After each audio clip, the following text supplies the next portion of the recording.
चौपाल देखवाड़ा सगळ्या ग्रामीण भाई बहना राम राम सा खमागणी सा भाई बहना ज्યાં चौपाल रमाई आप रोजीना नवा विषय ले रहता है करा अपनी जानकारी हासिल करा भी आज भी अपनी चौपाल रमाई आप एक नवरो निर्बल और एक नवदू विषय ले रहता है करसे भाई बहना हर क्षेत्र का मैंने नवाचार वेरी है, नवाचार वेरी है सफल भी वेरी है, तो क्यों नहीं आप कृषि के मायने भी नवाचार करा।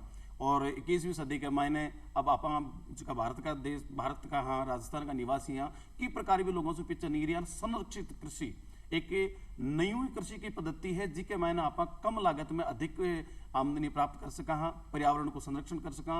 अपना राजस्थान का मायने पानी की भी बहुत कमी है, तो आप न्यूनतम पानी को खर्चो करें कर बहुत अच्छी आप आमदनी ले सका, बहुत अच्छी फसलें ले सका। तो आज इन की जानकारियां आप कर और यह जानकारियां ले अपने बीच पधारिया है बनवारी लाल जी जाट साहब, इसका उद्यान विभाग राजस्थान का उप निदेशक है। तो जाट साहब आपको चौपाल स्टूडियो में घणो स्वागत है साहब। और साथ ही अपने बीच किसान भाई पधारिया है हनुमान प्रसाद जी यादव साहब जिसका बोजान गांव चाकसू तहसील जिला जयपुर का रेबड़ा है। हनुमान जी आपको भी चौपाल स्टूडियो में घणो स्वागत है। तो जाट साहब आज आप संरक्षित खेती की बात कर, तो असंरक्षित खेती है जी कहीं है कौन सी खेती नहीं क्या करे संरक्षित खेती। तो किसान भैया जहाँ कोई भी अपने जो प्रकृति है एक माने कई सारी चीज़ें हैं जो बरसात ज़्यादा हो जावे, धूप ज़्यादा हुए, हवा ज़्यादा चल जाए, ठंड ज़्यादा पड़ जावे और कीड़ा बीमारियाँ आ सब सु बचा वाली जो भी पद्धति अपन काम में लेवा बिन सुरक्षित खेती का। और सुरक्षित खेती करवा को मतलब ये आई है कि अपन फसलन जहाँ को नाम है कि संरक्षित तो वह फसलन अपन दूसरे जो को फसलों का दुश्मन कीड़ा भी उसके, बीमारी भी उसके और प्रकृति का जो प्राकृतिक कारण है, ताप है, धूप है, बरसात है, ये सब चीजें हैं जो उसमें अपन अन्न बचाना यानी कि सुरक्षित खेती एक तरीके से। सुरक्षित ये मौसम की मार भी पर कौन पड़े, ओला पड़े तो भी पर कोई असर नहीं है, ज्यादा पाड़ो पड़ जाए तो भी पर कोई असर नहीं है, ज्यादा लुआ चल रही है तो कोई भी पर विपरीत असर कोई पड़े। और साथ ही साथ में कीट बीमारियां आंसू भी बचर के लिए जा सके बा खेती संरक्षित खेती कहलावे है। तो ये संरक्षित खेती से अपन कहीं कहीं तो फायदा है, क्यों करनी चाहिए अपन राजस्थान का लोगों ने संरक्षित खेती। राजस्थान के का या पूरे अपने जो आज जो पूरा विश्व है उसकी जनसंख्या तो बढ़ रही है और थोड़ी सी जगह पे अपने को अधिक से अधिक अपने को उत्पादन लेना है और कम संसाधनों यानी आज जो प्राकृतिक संसाधन है जिनकी अपने कमी होती जा रही है, जैसे पानी है, बिजली है और जमीन भी कम होती जा रही है। तो इसको अपने को कम से कम संसाधनों का उपयोग करते हुए अधिक से अधिक पैदावार लेना जरूरी है और उसके लिए संरक्षित खेती है वो सबसे उत्तम विधि है जिसमें इन सब चीज़ों का कम से कम उपयोग करते अधिक से अधिक उत्पादन, जैसे अपन कहें कि इसको वर्टिकल ग्रोथ यानी वो इसमें अपन पा सकते हैं। खेती जो संरक्षित खेती है इसमें जो फायदा ये है कि कम से कम पर यूनिट आप जो खर्च करते हैं उसमें अधिक से यानी ये जैसे 1 लीटर पानी खर्च करके अपन अधिक से अधिक पैदावार ले सके, ऐसे कम से कम खाद और दवा का उपयोग करते हुए अधिक से अधिक पैदावार ले ले, यही सुरक्षित खेती का मुख्य फायदा है। और जो विपरीत मौसम की विपरीत परिस्थितियां हैं, कीड़े बीमारी की विपरीत परिस्थितियां हैं, उन सब से भी सुरक्षा अपने को सुरक्षित खेती। तो राजस्थान के लिए तो बहुत ही बढ़िया है। आपने देखो गर्मियों को टाइम आओ तो लुआ चले, तावड़ा खूब पड़े और सियाड़ो आओ तो भी पाड़ो जम जाए है। तो आपने राजस्थान के लिए तो बहुत ही फायदेमंद है और आप और भी संरक्षित खेती की बात जाट साहब से जानते हैं।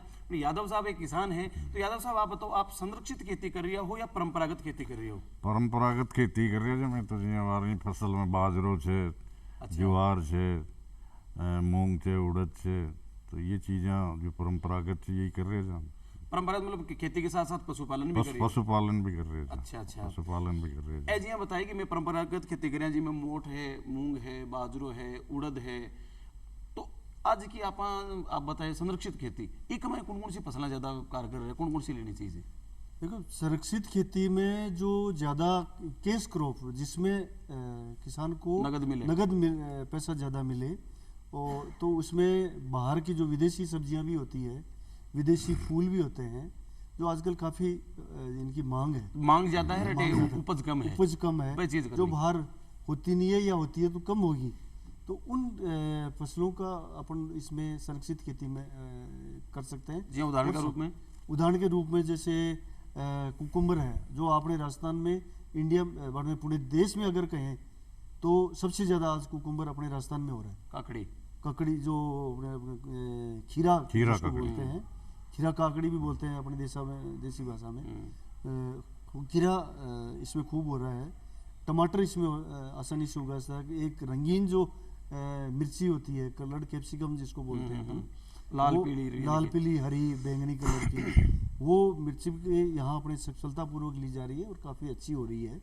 और इसके अलावा फूल जरबेरा का फूल है, डच रोज है, ये अपने यहाँ से यहाँ काफ़ी अच्छे से लोगों ने खेती इनकी कर रहे हैं। स्ट्रॉबेरी भी कर रहे हैं कुछ लोग। अच्छा। हाँ, तो ये चीज़ें हैं जो अपने खुले में इनकी खेती लगभग संभव ही नहीं है। हनुमान जी थे परंपरागत खेती कर रही हो तो थाने ऐसी जानकारियां दी भी हिसाब से थाने मन में या थोड़ो या दुखो सो महसूस हो ना कि यार आप क्यों गुन करी, नहीं तो आप और ज्यादा उपज ले सका। हाँ, अब आप अन पूछो देगा नहीं कई की प्रकार से करा कहीं करा सो कहीं जानकारी चाहो आप बताओ ताकि थे भी बस संरक्षित खेती करो। संरक्षित खेती ने कौन सा पौधा लगावा, कौन सी खेती करा, ये चीज बताओ डॉक्टर साहब जी, डायरेक्टर साहब। भी बताई कि बस बीका मैंने स्ट्रॉबेरी है जो चीजें अपने ठे कम पैदा हुए वे चीजें अपने ठे बानी चाहिए। भी वो तरीकों पूछो आप तरीकों की कई प्रकार से यान की तरीका से बावे कि यान को संरक्षण तो किसान गांव का भोला आदमी है आज का। तो देखो पढ़े लिखे किसान जो का बहुत अच्छी अच्छी पढ़ाई, एमबीए करेड़ा, डॉक्टरी करेड़ा, सब छोट छोट खेती कर रही है। लेकिन पहली का भोला डाला लोग हाँ ज्यादा पढ़ता भी कोई नहीं, वे तो बन ज्यादा जानकारी कौन रही, तो अब वहां का टाबर आगे बढ़ता जा रही है शिक्षित ले। तो वो बताओ की तरीका से संरक्षित खेती कई कई उपाय सुबह के की प्रकार से। देखो संरक्षित खेती में जो राजस्थान में जो अपने हो रहा है या पूरे देश में ही अपन कह सकते हैं कि मुख्य रूप से 2010 के बाद में अपने राजस्थान में इसके मायने काफ़ी काम शुरू हुई हो। 2011 से मान लो 21वीं सदी की, हाँ 21वीं सदी में अपने एक मान काम धीरे धीरे शुरू हुई। आज राजस्थान का एक दर्जा है अपने पूरे देश में, अपन कहे तो एक अपना एक दर्जा है कि संरक्षित खेती यहाँ राजस्थान में एक बहुत बड़ा हब अपना बन चुके हैं। तो एक में मुख्य घटक जो एक में संरक्षित खेती का जो अलग अलग तरीका है उसमें एक तो पोली हाउस है, एक शेडनेट है, एक लो टनल है, एक मल्च है, वॉकिंग टनल है। ये 4-5 तरह का जो संरक्षित खेती का है जो काश्तकार के हिसाब से और जगह के हिसाब से इसको चयन करिया जा सके है। जो गरीब आदमी को जो अपन यूं कह देंगे भी को तो वो ग्रीन हाउस ही है साहब, लो टनल है, बहुत कम पैसा का मायने, बहुत कम लागत का मायने आदमी कृषक आपकी फसल ने बचा सके है। और जो सर्दी से बचा ली, बरसात की मार से बचा ली, हवा से बचा ली और कीड़ा से भी बचा ली, और की लागत भी बहुत ज़्यादा को नहीं। या हर कोई कृषक मल्च है, मल्च भी प्लास्टिक की भी आवे और काश्तकार अपना लेवल पर जो फसल या जो खरपतवार है बिको जो वो है बिन काम लेर भी बेड में ढक दे हुए भाई उगी मल्च, बिन कोई ज़्यादा कटे में बारे में खर्च करने की जरूरत को नहीं। हाँ एक चीज़ जरूरी है, ये सब चीज़ें करवा के लिए अपन बूंद बूंद सिंचाई को जरूर उपयोग करना पड़ती, जो कि बहुत जरूरी है अपने राजस्थान में। अगर अपन आगे जीवणु है, आगे अपनी संततियां तो नहीं पानी छोड़ना है तो ये पर आणु ही पड़ती है। मैं आपने एक तौर जानकारी दूँ, मैं 2012 में मैंने इजराइल में जाना पड़े और बटे देखियो, बटे खेती देखी और बटे को वातावरण को हिसाब देखियो, तो फिर देखो अपने राजस्थान में पानी की कमी को नहीं, अपन तो बहुत बर्बाद कर रहे हैं पानी में। हाँ, मेरे तो भी दिन से ही मेरे दिमाग में आ गई।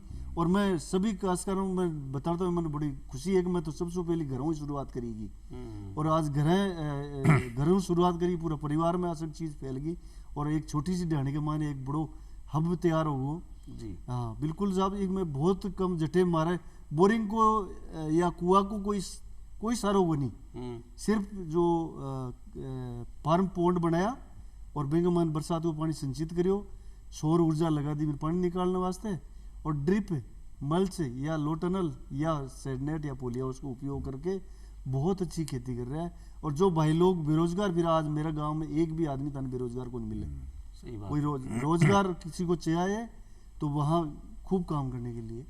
आपने प्रधानमंत्री जी को वही सपनों है कि रोजगार लेबाड़ा मत बनो, रोजगार देबाड़ा देबाड़ा बनो। बनो। तो आपको गांव में के लिए आदर्श है दाता रामगढ़ को वो क्षेत्र था जो ड्राई जोन और घोषित है और भी कमाते प्रकृति सुई तो बिजली ले रही है और प्रकृति सुई पानी देर में ने तैयार कर रही है और तो और आज इन का विभाग में होता है और लोगों ने भी प्रेरित कर रहा हो। अब बहुत ही बढ़िया बात है, बहुत ही अच्छी बात है। अब एक आप बताया शेडनेट हाउस, एक पोली हाउस, मल्च, कई प्रकार के बताया कि नरनेरी भी बात करते हैं, पर मेरे मन में एक जिज्ञासा है कि यार शेडनेट हाउस और पोली हाउस में कहीं अंतर है? देखो शेडनेट पोली हाउस है, पोली हाउस में तो पूरा कंप्लीट कवर मिल जावे फसल में, कंप्लीट कवर में यानी बरसात को पानी भी अंदर को नहीं आ। पोली शीट प्लास्टिक की शीट आवे 500 माइक्रोन की, जिससे वो ढकेड़ो रहे और भी कमान बरसात की बूंद भी को नहीं आ सके। और शेडनेट है जी जो नाम है शेडनेट, शेडनेट अंग्रेजी को शब्द है, इनमें हिंदी मतलब एक छाया, छाया वाली जाली, वो छाया करसी, बाकी बरसात को पानी अंदर आओ। यह दोनों में मुख्य फर्क है। जो लागत वाई पोली हाउस की लागत ज़्यादा है, शेडनेट की लागत कम है, लेकिन दोनों का फायदा और नुकसान दोनों तरह का है। हर मौसम के हिसाब से और जगह के हिसाब से आपको चयन करियो जा सके। जी हाँ, पोली हाउस है जठे बरसात भी ज़्यादा हुए है और जठे सर्दी ज़्यादा हुए भी जगह पोली हाउस अच्छो रहे। शेडनेट में अपन गर्मी के टाइम पर फसल लेवा तो तुलनात्मक रूप से इन फायदों ज़्यादा है। अच्छा, पोली हाउस में थोड़ा सा तापमान गर्मी के टाइम पर ज़्यादा है, हालांकि भी के उपरांत माइक्रो फोगर चला के अंदर फोगर चला के ये सब चलाने करके तापमान कम करियो जा सके है, यानी कि पोली हाउस में कोई भी सीजन में फसल ली जा सके। शेडनेट में एक है कि जब बारिश चालू होगी अब भी बेड बनाना वो मुश्किल काम हो जाए। सही बात। ये वास्ते भी की थोड़ी सी एनी टाइम आप मतलब बेड बनाना संभव को नहीं है। अँ आपने जो है लो टनल है, हाँ, लो टनल मल्च के साथ में काम में ली जाए और इस विशेष रूप से आज यहाँ की कोई इस चीज़ कोई अनभिज्ञ भी को नहीं अपना जो राजस्थान का काश्तकार है लगभग सभी जिला में मैंने इन काम में ले वाला आगा और इनको उपयोग हर सब्जी में करियो जा सके है, हर फलदार पौधा में करियो जा सके, लेकिन ड्रिप जरूर चाहिए। ये मैं बार बार करियो कि संरक्षित खेती को एक मुख्य घटक है, एक पानी जरूरी चीज है पानी बचाना और बूंद बूंद सिंचाई का उपयोग करना। इजराइल वाले बता रही है यहाँ। हाँ, इजराइल वाले तो वो ये चीजों को उपयोग करते हुए अपन 90% तक पानी और खाद की बचत कर सका या कोई छोटी को नहीं कम। जैसे आप बात करें कि संरक्षित खेती का मान कम लागत का मान पैदावार ले सका, तो भी का मान मुख्य बात ही आई है कि पानी और खाद, खाद बहुत महंगा होगा आज। और जो आप काम में लेवा जहाँ आप काश्तकार जो अपना जो देसी तरीका मुझे हनुमान जी आप बताया कि मैं तो पुराना परंपरागत तरीका से खेती करा, तो बिक मायने साहब जो आपनो खाद काम लेवा डीएपी लेवा कि तो महंगो आवे पर तो सरकार अनुदान और देवा नहीं तो बहुत ही महंगो है, तो वो 20% 25% भी काम नहीं आ। जबकि अगर अपन ड्रिप के साथ में जो आजकल खाद अवला आगा बस वाटर सोल्यूबल कटेज यानी जल में घुलनशील खाद अवला आगा बाको अगर उपयोग करें काश्तकार भाई तो वह को उपयोग 80% से 90% हो जासी और अठे आपने हो रहे 20% 25%, तो कितनी लागत बढ़ गई। बिल्कुल सही है, वह चीज हर कोई काश्तकार समझ को नहीं पाए और उत्पादन ज्यादा बढ़ोगो। एक डीएपी आपने फसल लगाना पहले अगर उपयोग कर लियो तो कर लियो, भी के बाद में आप उपयोग को नहीं कर सका। ड्रिप है तो आप जब फसल में जरूरत पड़े भी टाइम पर हमें दे सका। बिल्कुल सही बात। तो इससे बड़ी और कई चीज हो सके। तो जाट साहब बहुत बढ़िया बात बताई कि बूंद बूंद सिंचाई वाली जी की बात है, 90% तक पानी बचा सका ना। अपना राजस्थान में तो हनुमान जी पानी ही राम जी है। बिल्कुल साहब, और प्रकृति को संरक्षण कर सका पानी के तरह बहुत बड़ी बात बताई कि अब वाली संताना ना अपनी पीढ़िया ना अपन कहीं देर जैसे अपना माजना नहीं बूढ़े के अपने अपवे करके इसलिए बूंद बूंद सिंचाई सारा किसाना ने काम में लेना चाहिए। हनुमान जी आपके सिंचाई को कौन सा तरीको अपना रहे हो फिलहाल? सिंचाई को बार तो यही छे दौरा से पिलाओ। अच्छा, क्यारी दौरा कर पा रहे यार जे चौमास वाले ये फसला के मैंने या हम तो बरसात से और बीच में नहीं बजना फिर क्यारी दौरा से हाँ, फिर पिला दे। तो हनुमान जी जीवन का किसानों के लिए बहुत जरूरी है आ लोगों तक आपकी बातें पूछे, इसके लिए किसानों को प्रेरित करो, इसके लिए आपकी कोई योजना है आपके विभाग की? योजना बार बार दूरदर्शन के माध्यम से अपने प्रिंट मीडिया और अपने सभी मीडिया में भी बार बार कर रहे हैं, किसानों को ट्रेनिंग भी दे रहे हैं। और आज खुशी की बात है कि इस साल अपनी राज्य सरकार ने इस पे बहुत बड़ी बजट घोषणा भी करी है, जिसमें अगले 2 साल में करीब 4 लाख हेक्टेयर में ये बूंद बूंद सिंचाई, फुहारा और इनका माइक्रो स्प्रिंकलर में मिनी स्प्रिंकलर, इनके ऊपर अनुदान इस पे सरकार दे रही है। 70 से 75% तक अनुदान, और कुछ जगह तो ये 85% से 90% भी है, जहाँ अलग अलग योजनाओं के तहत इसमें अनुदान दिया जा रहा है। मैं साहब से ये पूछ रहा था कि मान लो कोई किसान ये अपने पोली हाउस नहीं लगा सके, जी बूंद बूंद सिंचाई तो कर लेगा, तो वो लाइन में अगर पौधारोपण करे, बगीचा लगाए, तो कौन से पौधे अच्छी इनकम देंगे और किस तरह लगाएं उनको, उस पर क्या सब्सिडी भी है सरकार से, ये इस बारे में थोड़ा सा आप बढ़िया बात है। ये हनुमान जी आपने बहुत ही सही चीज़ पूछी कि हर एक इलाके में हर तरह की फसल नहीं की जा सकती, क्योंकि बाजार की निकटता, भौगोलिक परिस्थितियाँ, तापमान, कई सारी चीज़ें होती है कि वहाँ हर जगह संरक्षित खेती या सब्जियां भी हर जगह नहीं की जा सकती, क्योंकि बाजार भी नहीं मिलती सब्जियां, क्योंकि जल्दी ख़राब होने वाली चीज़ है। तो उसको अपन ऐसे कि नहीं कि जैसलमेर ले जाके सब्जियां लगाने लग गए, तो उसको पहुंचाने में बहुत सारा ख़राब हो जाता है। तो उसके हिसाब से सब जगह अलग अलग है।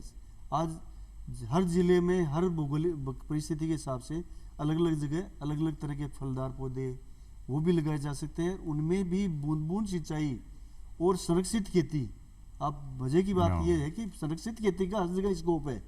आप फलदार पौधे लगाते हैं, वहाँ भी मल्च का आप प्रयोग कर सकते हैं। तो फलदार पौधों में अपने राजस्थान में, पश्चिमी राजस्थान में आज अनार काफ़ी फलीभूत हो रहा है, और साथ में खजूर की पौधरोपण अपनी काफ़ी फलीभूत हो रही है, और बहुत अच्छे परिणाम आज कहते हैं कि पश्चिमी राजस्थान का तो भविष्य है। खजूर तो हमारे यहाँ भी लगता है, खजूर अपने पश्चिमी राजस्थान का भविष्य है, और बहुत सारी विदेशी मुद्रा इसमें खर्च की जा रही है। अपने देश का अपने जो डॉलर में खर्च हो रहा है वो इसको बचाया जा सकती है। और इसी अब खेती करने भी लग गए हैं इसका, और फल भी खा रहे हैं यहाँ के अपन लोकल। तो इसको ये किया जा सकता है, जैसे झालावाड़ है वहाँ अपने ये संतरा हो सकता है, हनुमानगढ़ गंगानगर में किन्नू होता है, ऐसे ही जयपुर जिले में आंवला है, नींबू है, बेर है।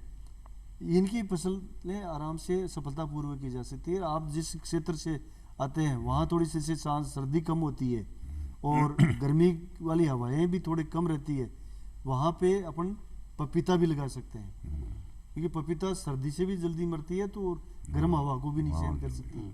तो ये फसल का चयन भी अपने क्षेत्र विशेष के हिसाब से हो सकता है, क्षेत्र वातावरण भी कैसा। ऐसे ही मैं कहता हूँ कि आप जैसलमेर जाके पोली हाउस लगा दो, तो वहाँ हवाएं उड़ा ले जाएगी, और वहाँ जो करेगा तो उसमें दिक्कत आएगी ज़्यादा। इसलिए कोई भी चीज़ का सिलेक्शन करने से, कोई भी चुनाव करने से, रेगिस्तानी क्षेत्र में कौन सी चीज़ अपनानी चाहिए संरक्षित खेती में? संरक्षित खेती में आपकी मल्च का प्रयोग आप कहीं भी कर सकते हो, किसी भी जमीन में, किसी भी प्रदेश में संरक्षित खेती का स्कोप हर जगह। और मल्च विशेष रूप से मल्च प्लास्टिक की भी होती है, और फसल का जो अवशेष जो होता है, जो कई बार अपन देखते हैं किसान बहुत सारा वो कचरा जला देते हैं, उसको मल्च के रूप में काम में ले सकते हैं। उससे मल्च के बहुत फायदे हैं। आप पानी तो बचता ही है, इसके साथ में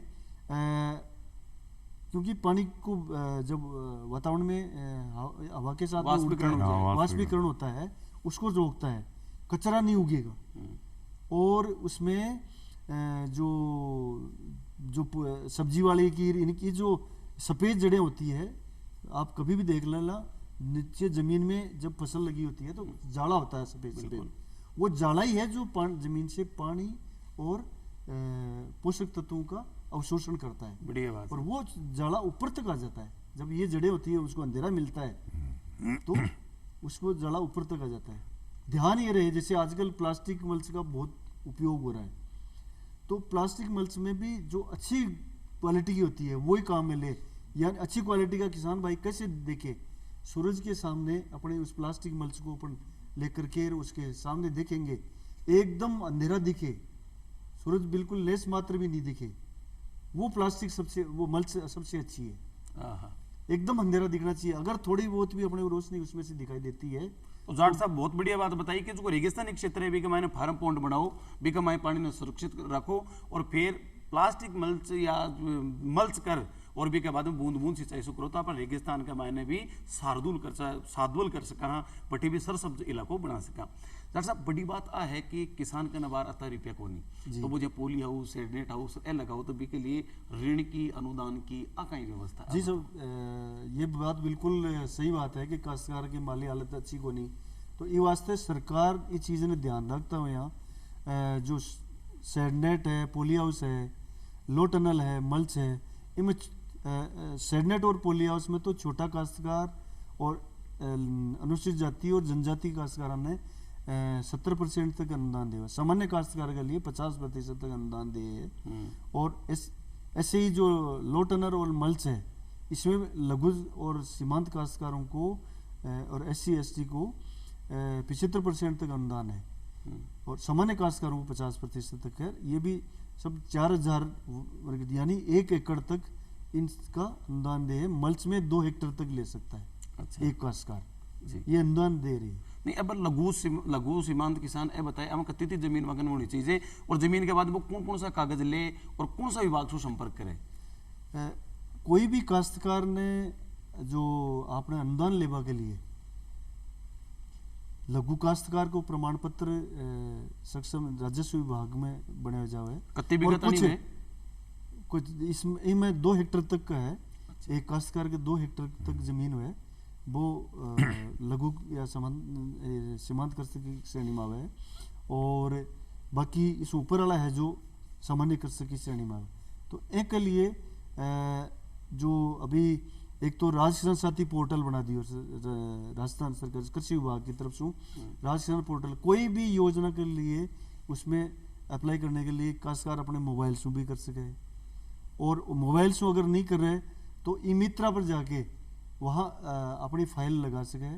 और इसमें बहुत सी योजना में तो प्रमाण पत्र बार बार बनावाई जरूरत ही को नहीं, एक बार आपका जनाधार का मायने ये चीज़ जुड़वा दो कि जी मैं लघु श्रेणी को हूँ या सीमांत श्रेणी को हूँ, वो एक बार जुड़ा दियो, विश्व ऑटोमेटिक भी का डाटा भी का मान आ जासी, और भी कैटेगरी को लाभ इन्हें मिल जासी। जी हाँ, SC ST का वर्ग है जी, बाकी लिए कोई विशेष योजना भी है क्या किसानों के लिए? हाँ जी, जो बताया कि आपने सेडनेट पोली हाउस में आपको टारगेट भी अलग से आवे है, और अन्य 70% तक अनुदान देवे, और लो टनल मल्च से हमें 75% तक को अनुदान सरकार की तरफ से मिले।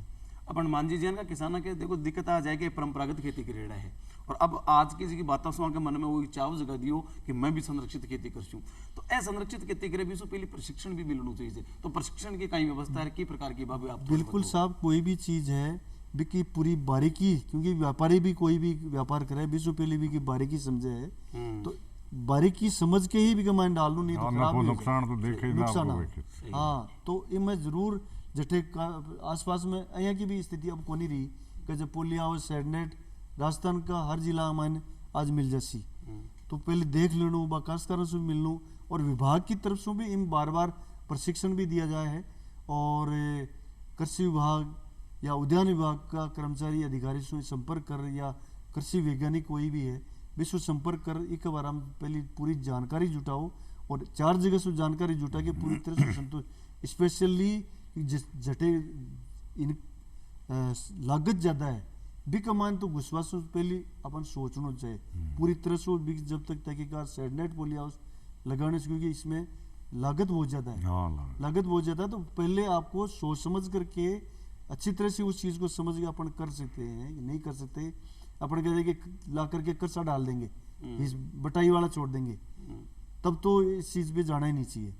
आप खुद संभाल सकते हो, क्योंकि व्यापार हो चाहे खेती हो, खेती धने सेती, खेती धने सेती, तो वही बात है कि सामने अपन संभाल भाई क्षमता वैसे जब तो आप इन आगे सोचा, और बिन समझनू बहुत जरूरी है। बाजार की भी सुविधा है को नहीं, अपन कौन सी फसल है तो बहुत इसके लिए सही मार्गदर्शन लेना बहुत जरूरी है। सूझा सु बूझो बोलो बोलो साहित्य भी होगा ना अपने उद्यान विभाग की तरफ से इसके कहीं तो साहित्य निकालते भी होंगे। आपको मिल जाएगा, और साहित्य में ज्यादा जो अपन जो हाँ, प्रैक्टिकल प्रैक्टिकल करें, बात ज्यादा जो काम आपस डिस्कशन करांगा, अब वो बहुत समय की भी जरूरी है। मर्यादाएं हैं। ये जाट साहब, यादव साहब, आप चौपाल स्टूडियो में पधारे, आप घणो घणो आभार।